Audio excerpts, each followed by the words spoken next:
인간은 위기 상황에서 아주 놀라운 힘을 발휘합니다.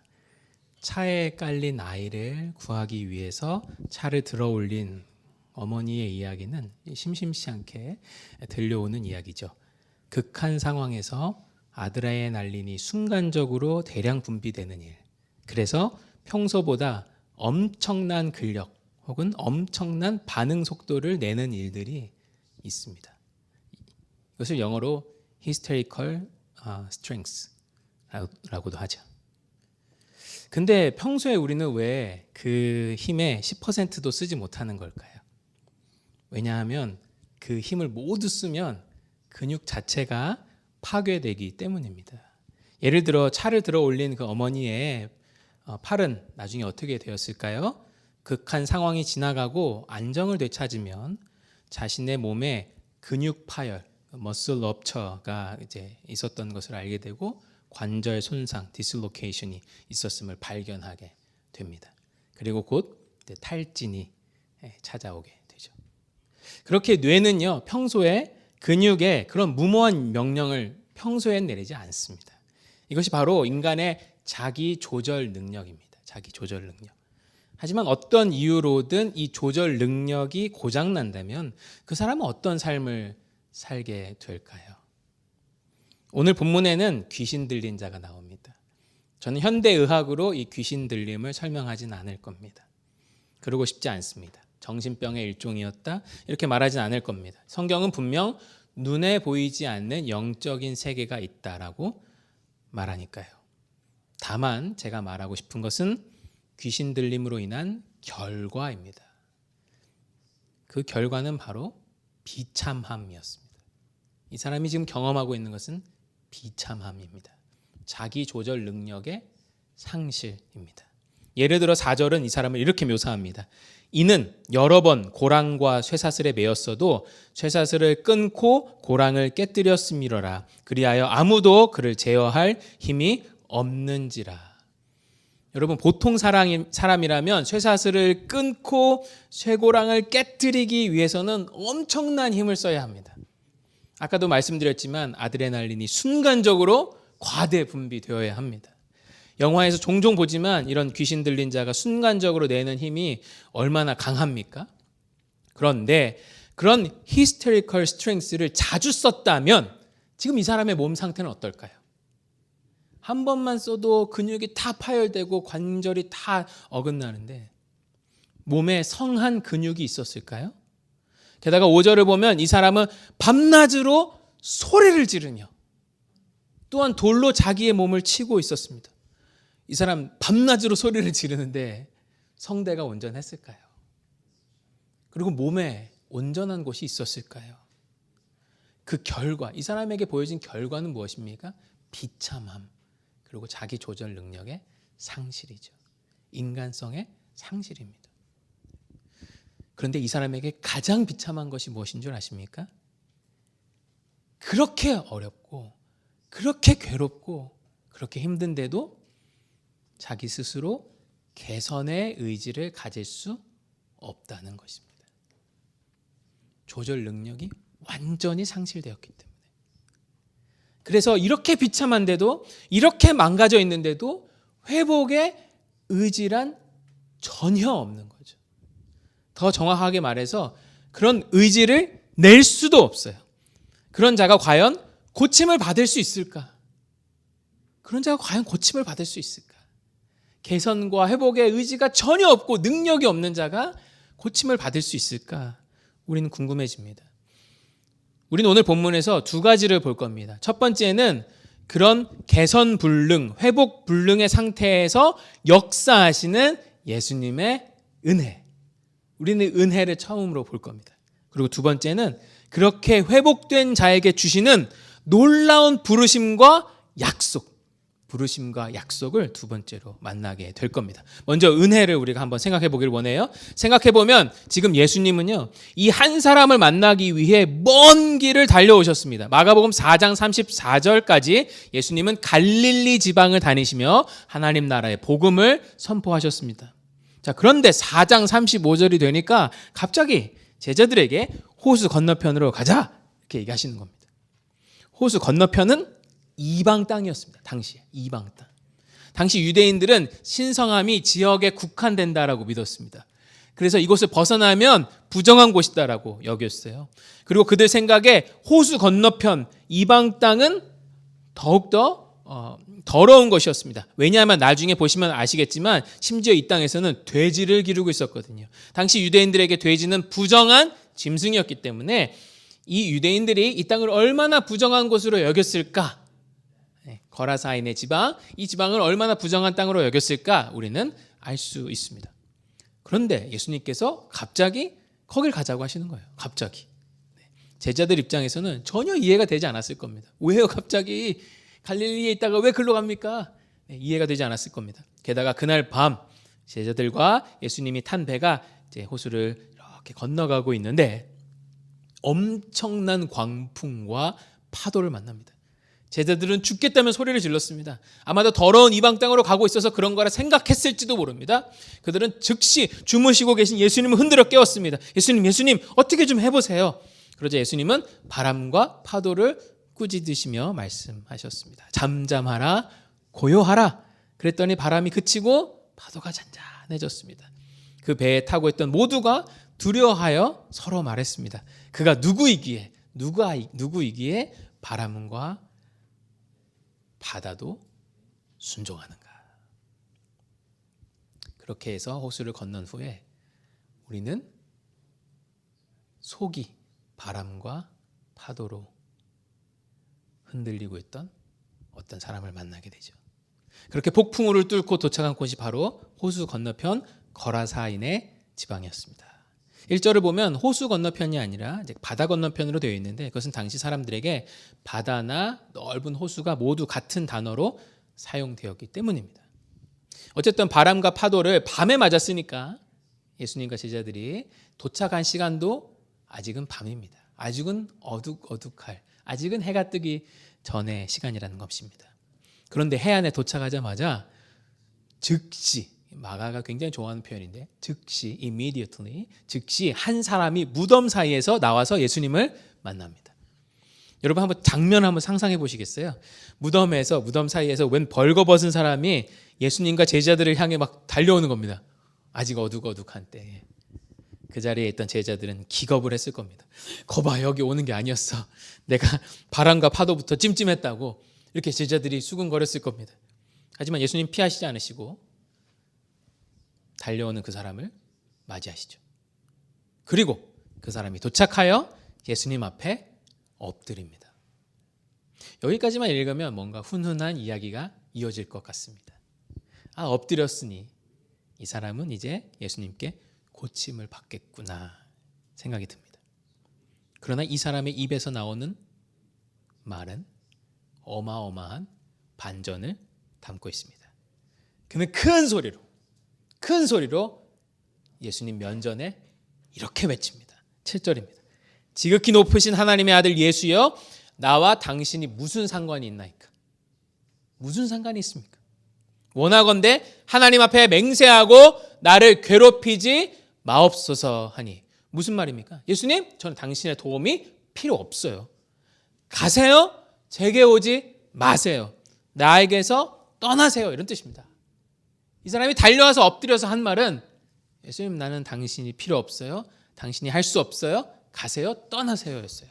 자, 그럼 그의 말을 한번 세세하게 뜯어보죠. 먼저 그는 나와 당신이 무슨 상관이 있나이까? 라고 묻습니다. 말이 맞아요. 왜요? 그가 예수님께 기도를 했습니까? 구해달라고 했습니까? 고쳐달라고 했습니까? 아니죠. 그런 적 한 번도 없습니다. 그가 예수님의 마음에 들만한 행동을 했습니까? 아니죠. 그런 적 없습니다. 심지어 그가 유대인이었습니까?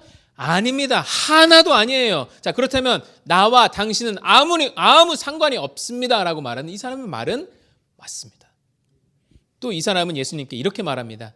하나님 앞에서 맹세하고 나를 괴롭히지 마옵소서. 이게 헬라어 원문으로 보면요, 약간 이런 말입니다. 하나님의 이름으로 명하노니 나를 괴롭게 하지 말지어다. 이런 뜻입니다. 여러분, 이 말은 보통 귀신을 쫓는 사람이 해야 하는 말이죠. 하나님의 이름으로 명하노니 이 사람에게서 떠나갈지어다. 이렇게 귀신을 쫓는 사람이 해야 되는 말입니다. 근데 지금은 어찌 된 게 이 사람이 예수님께 지금 이 말을 하고 있는 거예요. 다시 말해 예수님을 쫓아내려고 하고 있습니다. 이 사람의 의도는 분명합니다. 나는 당신이 필요 없습니다. 나는 당신과 상관없습니다. 떠나주세요. 이 사람은 지금 본인이 괴로운 상태에 있다는 것을 알지 못합니다. 오히려 예수님의 다가옴이 그를 괴롭게 할 것이다. 예수님의 다가옴이 오히려 그를 괴롭게 할 것이다라고 생각하고 있습니다. 이 사람의 상태가 어떻죠? 개선의 의지가 전혀 없는 상태. 회복의 소망이 전혀 없는 상태. 그것을 가질 수도 없는 상태. 그런 불능의 상태에 있습니다. 세상은 이런 사람을 어떻게 할까요? 격리시킵니다. 격리. 그래서 지금 이 사람은 무덤 사이에 살고 있습니다. 심지어 가족들도 그를 격리시켰습니다. 나중에 19절을 보면 이 사람에게 가족이 있었음을 알게 되죠. 그런데 예수님은 그런 자에게 어떻게 하십니까? 세상이 모두 격리시킨 자에게 찾아가십니다. 예수님은 이 거라사인의 지방에 오셔서 다른 건 하나도 안 하셨어요. 오직 이 한 사람 만나셨습니다. 오직 이 한 사람 만나러 오셨습니다. 거친 파도와 바람을 뚫고 오셨어요. 오직 이 한 사람 만나려고 오셨습니다. 그러나 아까도 말씀드렸지만 이 사람은 개선과 회복의 의지가 전혀 없습니다. 더러운 영이 이 사람을 꽉 붙들고 있어서 이 사람은 그런 의지를 가질 수도 없습니다. 예수님, 당신도 어찌할 수 없습니다. 예수님도 지금 내 상황을 어찌할 수 없어요. 이게 바로 이 사람의 지금 소리치고 있는 말입니다. 완전히 같은 경우는 아니지만 우리도 비슷한 경험을 할 때가 있습니다.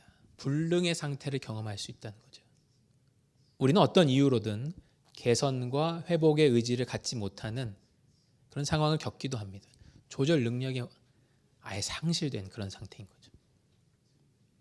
우울증으로 폭식을 경험하고 있는 사람에게 너는 어떻게 먹는 것 하나 의지로 조절을 못하냐라고 말할 수는 없습니다. 그것은 그 사람에게 상처만 줄 뿐이죠. 심한 탈진과 무기력을 경험하고 있는 사람에게 좀 나가서 움직이세요. 그래야 좋아집니다. 라는 말을 그 말도 마찬가지입니다. 안 하고 싶어서 안 하는 게 아니죠. 불능의 상태입니다. 불능의 상태. 삶을 망치고 싶어서 막 사는 사람들이 도대체 얼마나 되겠어요? 게다가 기독교인이라고 해서 신앙으로 이런 어려움을 다 이겨낼 수 있는 것도 아닙니다. 심지어 신앙인들은 더 자책하기 쉽습니다. 내가 그리스도를 믿는데 왜 이것 하나 해결하지 못하고 있지? 뿐만 아닙니다. 내가 신앙인이라면 항상 기뻐해야 할 것 같은데 우울하다. 아버지 제가 우울합니다. 그 우울함은 마치 죄를 짓는 것 같이 느껴지기도 합니다. 그래서 독실한 기독교인들 중 일부는 증상으로 인한 괴로움보다 신앙인으로서의 죄책감에 더 괴로워합니다. 게다가 그런 분들은 교회에 왔을 때 또 안 그런 척 하기 위한 에너지가 더 추가로 드는 것이죠. 한때는 애를 써보기도 했습니다. 하지만 역부족이었습니다. 불능의 상태. 안 되는 걸 어떻게 해요? 예수님도 어찌할 수 없다고요. 예수님도 지금 내 상황을 어찌하실 수 없다고요. 큰 소리로 외칠 힘조차 없어서 소리 없는 외침으로 주님께 부르짖는 그런 시간이 우리에게 있을 때도 있습니다. 그런데 그렇게 예수님 면전에 큰 소리를 지르고 있는 자에게 예수님이 물으시죠. 내 이름이 무엇이냐? 내 이름이 무엇이냐? 제게는 예수님의 이 물음이 얼마나 감동적으로 다가왔는지 모릅니다. 자신을 포기한 자에게, 모두가 포기한 자에게, 그래서 무덤 사이에서 살며 모두로부터 격리되었던 자에게 예수님이 찾아오셔서 물으시는 거죠. 너의 이름이 무엇이냐? 전 예수님의 이 물음이 이렇게 들렸습니다. 나는 이게 진짜 너의 모습이 아니라는 것을 안다. 너는 너가 누구인지 아니? 너는 너가 누구인지 아니? 그 사람에게 물으셨습니다. 여기서요, 어마어마한 일이 일어납니다. 이 사람이 대답합니다. 아니요, 정확하게는 이 사람 안에서 이 사람을 사로잡고 있던 더러운 영이 대답합니다. 9절입니다. 내 이름은 군대니 우리가 많음이니이다. 이 대답에서부터 이 사람과 이 사람을 사로잡고 있던 더러운 영이 분리되기 시작해요. 더러운 영은 더 이상 자신을 숨길 수가 없습니다. 이 사람의 지금 모습은 사실 이 사람의 원래 모습이 아니며 사실은 그 안에 온갖 더러운 영이 그를 사로잡고 조종하고 있었음을 밝힐 수밖에 없었습니다. 너가 누구인지 아니? 라는 예수님의 그 질문에 그 사람에게 물으셨는데 이 더러운 영은 그것을 자신을 숨길 수 없었습니다. 드디어 그 사람을 이렇게 힘들게 만들고 있던 것에 실체가 드러났습니다. 더러운 영은 여기서 자신의 이름을 군대라고 말합니다. 즉 레기온이라고 소개하는데 이것은 6,000명 정도 되었던 당시의 로마 군대 단위를 의미합니다. 어마어마하게 많은 숫자의 더러운 영들이 이 사람을 사로잡고 있었다라는 것입니다. 그들은 이 사람을 비참하게 만들고 있었습니다. 그를 극한 상황에 밀어넣었고 계속해서 자신을 학대하게 만들었습니다. 위기 상황이 아님에도 계속해서 히스테리컬 스트렝스를 사용하게 만들었습니다. 그의 눈을 가리고 그의 귀를 막았습니다. 그에게 따뜻한 말로 조언하는 모든 사람들을 적대하게 했고 그들에게 소리를 지르게 했습니다. 오직 자신들만이 그에게 유익을 줄 수 있는 것처럼 만들었고 다른 모든 것은 만족을 주지 못할 것처럼 만들었습니다. 무엇보다 그에게 개선의 의지가 전혀 없도록 만들었습니다. 회복의 의지가 전혀 없게 만들었어요. 하지만 이제 예수님의 이 한마디로 그들의 정체가 드러났습니다. 정체가 드러난 이상 숨을 곳이 없어요. 이제 지극히 높으신 예수님께서 그 더러운 영들을 영원히 없애버리실 일만 남았습니다. 그러자 이 더러운 영들은 태도를 바꿔서 예수님께 간청하기 시작합니다. 이 사람에게서는 나가겠습니다. 하지만 우리를 이 지방에서 계속 살게 해주십시오. 이 더러운 영들이 그렇게 말한 이유는 무엇이었을까요? 나중에 보시면 알겠지만 이 지역의 문화가 이 더러운 영들이 살기 딱 좋은 문화였습니다. 탐욕의 문화, 문란의 문화, 죄가 정당화되는 문화, 나와 다르면 힘으로 억누르고 격리시켜버리는 그런 문화. 그리고 마침 주변에 많은 무리의 돼지떼가 있었습니다. 더러운 영들이 말합니다. 우리를 저 돼지에게 보내어 계속 이 지역에 살게 해주십시오. 예수님은 허락하셨습니다. 마치 그들에게 자비를 베푸신 것 같았습니다. 그러나 아니었죠. 그들이 돼지에게 들어가자 그 돼지들은 비탈로 호수를 향하여 비탈로 달리기 시작했습니다.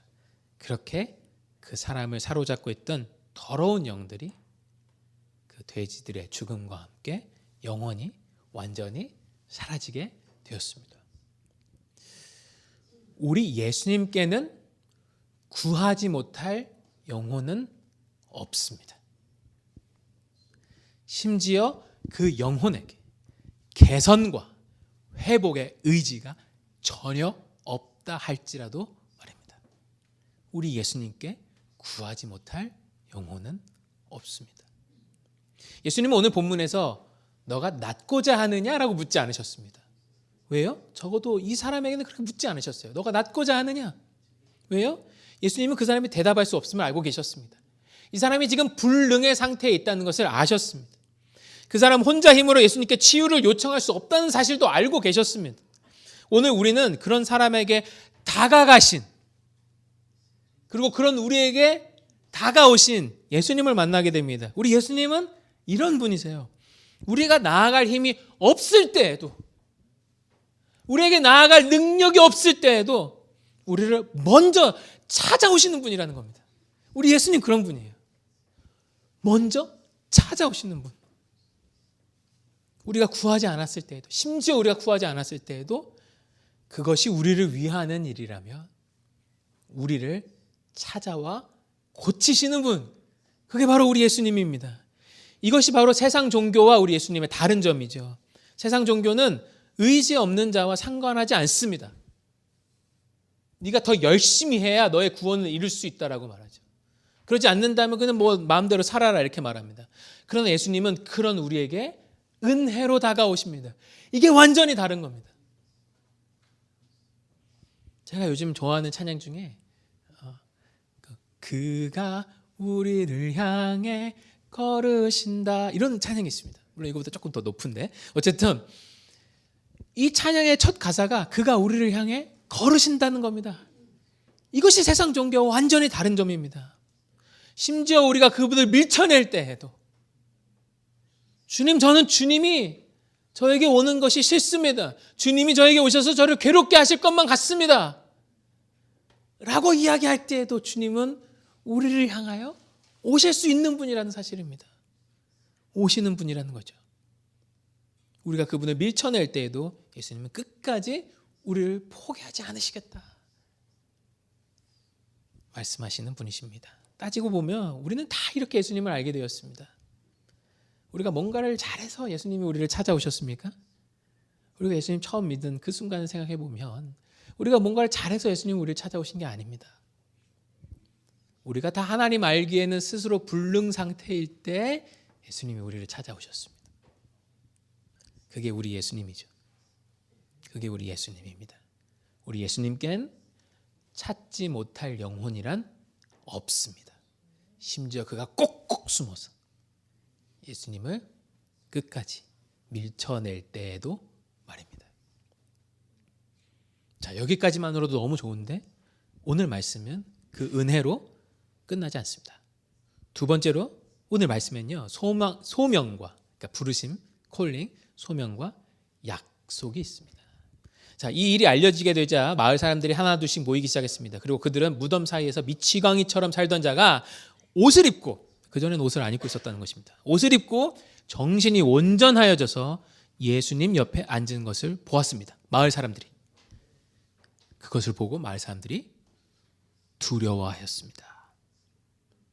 너무 이상하지 않습니까, 여러분? 그들은 온전해진 그 사람을 보고 기뻐하지 않았습니다. 두려워하였습니다.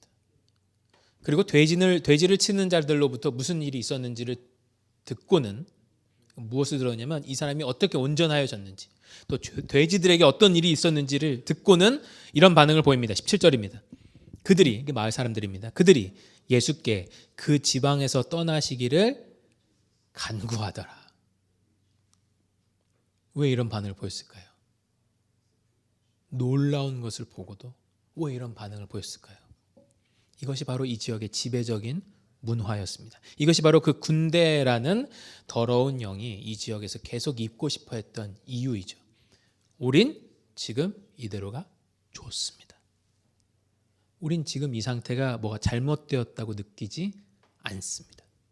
우린 지금 괜찮습니다. 그러니까 우리 인생에 들어오셔서 이래라 저래라 우리를 주관하지 마세요. 우린 그냥 이렇게 살겠습니다. 그래서 이 마을 사람들이 예수님을 밀쳐내고 있습니다. 우리를 내버려 두세요. 우린 이대로 좋습니다. 이 마을 전체가 다 개선과 회복의 의지가 없었던 불능의 상태에 있는 것이죠.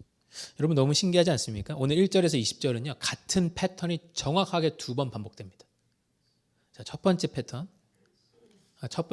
패턴의 첫 번째 부분, 예수님께서 폭풍을 뚫고 거라사 지방에 찾아오셨습니다. 예수님의 찾아오심. 그리고 무덤 사이에 살고 있던 그 사람을 만나셨습니다. 예수님은 이 사람을 만나러 오셨습니다. 이 사람 한 사람을 만나러 오셨어요. 자, 그러나 그 사람이 예수님을 어떻게 했습니까? 거부했죠. 당신 나와 상관이 없습니다 라고 말했습니다. 이 사람에게 회복의 의지는 전혀 없습니다. 아니요, 그런 의지를 가질 수도 없습니다. 오히려 예수님께 떠나달라고 요구하고 있습니다. 그러나 어떻게 되죠? 예수님 그 사람을 어떻게 하셨죠? 고치셨습니다. 그 사람을 괴롭게 하던 더러운 영들을 완전히 무너뜨리셨습니다. 이게 이 패턴에서 예수님이 하셨던 첫 번째 부분입니다. 자, 두 번째 부분이 이어집니다. 똑같은 패턴이 이어집니다. 자, 이제 거라사 지방의 사람들이 예수님 앞에 나옵니다. 예수님은 이 사람들을 만나러 오시기도 했습니다. 그러나 그 사람들이 어떻게 하죠? 예수님을 거부합니다. 거부. 똑같이. 이 사람들은 회복의 의지가 전혀 없습니다. 아니, 그런 능력도 없어요. 오히려 예수님께 떠나달라고 요구합니다. 아까 그 사람이 했던 것처럼. 자, 그렇다면 마지막, 이 패턴의 마지막 액션, 모습은 무엇이 되어야 할까요? 예수님께서 그들을 고치시고 그들을 사로잡고 있었던 것들을 무너뜨리는 이야기가 나와야 할 차례입니다. 근데 예수님 어떻게 하시죠? 18절을 보면 배를 타고 가시려고 합니다. 배를 타고. 아니, 예수님 이대로 그냥 가시는 겁니까? 그러면 이 패턴이 안 맞잖아요. 아닙니다. 예수님 그냥 그렇게 떠나지 않으시죠. 고침받은 사람이 예수님이 타고 계신 배에 와서 같이 가고 싶어 합니다. 예수님, 저 예수님이랑 같이 가고 싶습니다. 근데 예수님이 허락하지 않으세요. 신기하죠? 예수님을 따라가겠다는데 허락하지 않으십니다. 그리고 19절입니다. 이렇게 말씀하시죠. 집으로 돌아가. 주께서 내게 어떻게 큰 일을 행하사 너를 불쌍히 여기신 것을 내 가족에게 알리라. 무슨 뜻입니까? 원래 어떤 패턴이 시작될 타이밍이었습니까? 예수님께서 이 지역을 고치실 타이밍이었습니다. 그런데 가십니다. 그럼 이대로 끝입니까? 아니죠.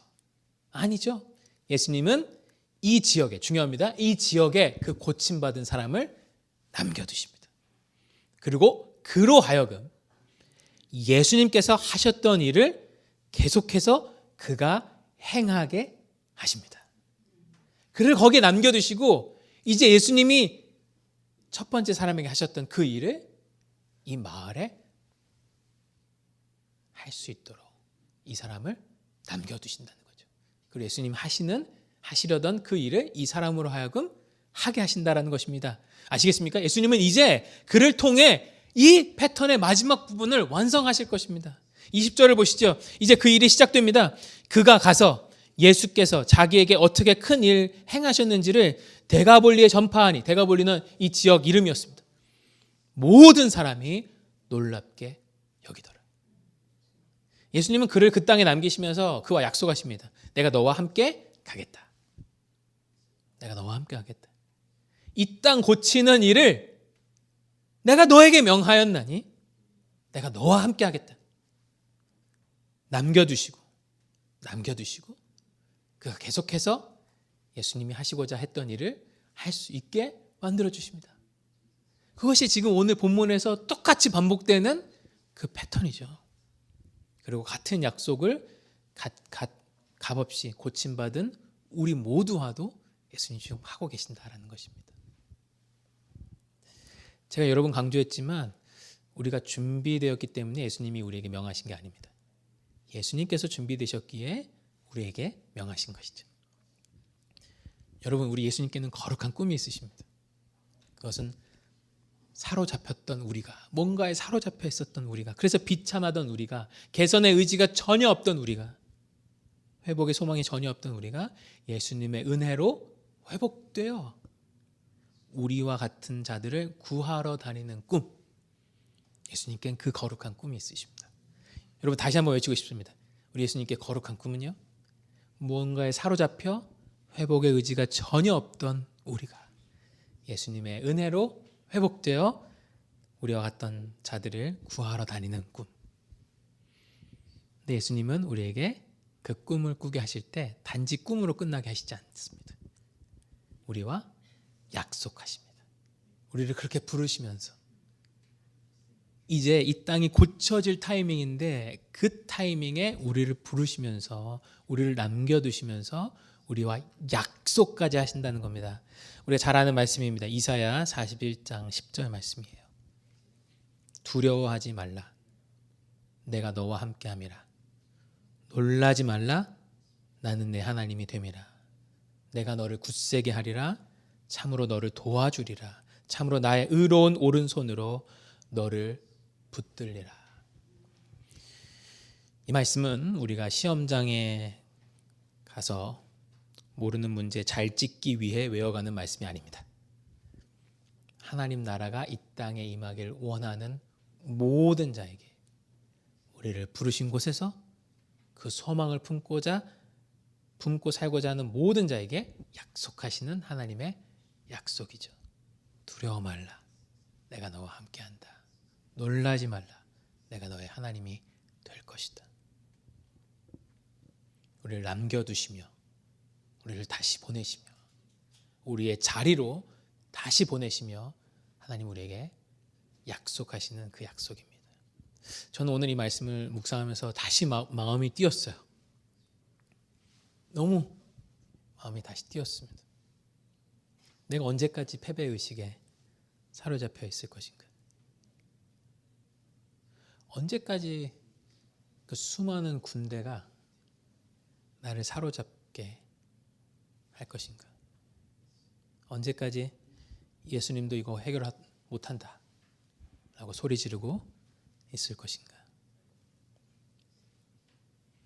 나는 능력이 없지만 주님이 찾지 못하실 영혼은 없다. 그 은혜의 목소리에 마음이 뛰었습니다. 또 무슨 목소리에 마음이 뛰었냐면 그래서 내가 너를 다시 보낸다. 다시 보낸다. 내가 너를 그리스도인으로 부르면서 무엇을 계획했는지 아니? 라는 그 놀라운 부르심을 다시 기억나게 하셨습니다. 교회를 두고도 생각했습니다. 기도했습니다. 우리가 이 도시에서 어떤 교회가 되고자 했습니까? 그리고 우리 각자에게 묻습니다. 그리스도께서 우리 한 사람 한 사람을 만나 주시던 날 우리는 이 땅에서 어떤 자로 살기로 다짐하였었습니까? 주께서 다시 물으십니다. 너의 이름이 무엇인지 아니? 너의 이름이 무엇인지 아니? 너가 얼마나 존귀한 자인지 아니? 너가 어떤 존재인지 아니? 너의 원래 모습이 어떤지 아니? 너가 누군지 아니? 물으십니다. 주님, 알게 하소서. 우리가 얼마나 존귀한 존재인지. 그런데도 우리를 살리신 하나님을, 그 은혜를 우리가 얼마나 잊고 살았는지. 우리를 부르신 그 부르심과 우리와 맺으신 그 약속을 우리가 얼마나 잊고 살았는지. 그걸 얼마나 오랫동안 잊고 살았는지. 얼마나 가슴 뛰는 부르심이었는지. 주님, 우리가 알게 하소서.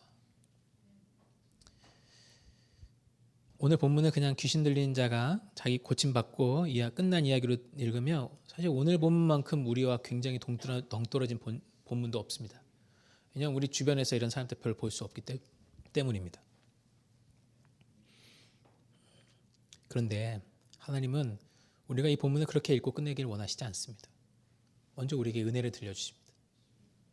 전혀 능력 없었던 그에게 먼저 다가가셨던, 나에겐 찾지 못할 영혼이란 없다 라고 말씀하시며 심지어 무덤까지 가실 수 있었던 그 예수님의 모습을 우리에게 보여주십니다. 예수님을 찾기에 전혀 자격 없었고 예수님을 부를 능력도 전혀 없었던 그 사람을 예수님이 찾아가시죠. 거센 바람과 파도를 뚫고 찾아가십니다. 그 한 사람 만나려고. 그리고 심지어 거부하던 그 사람을 예수님이 고쳐주십니다. 예수님께 찾지 못할 영혼이란 없습니다.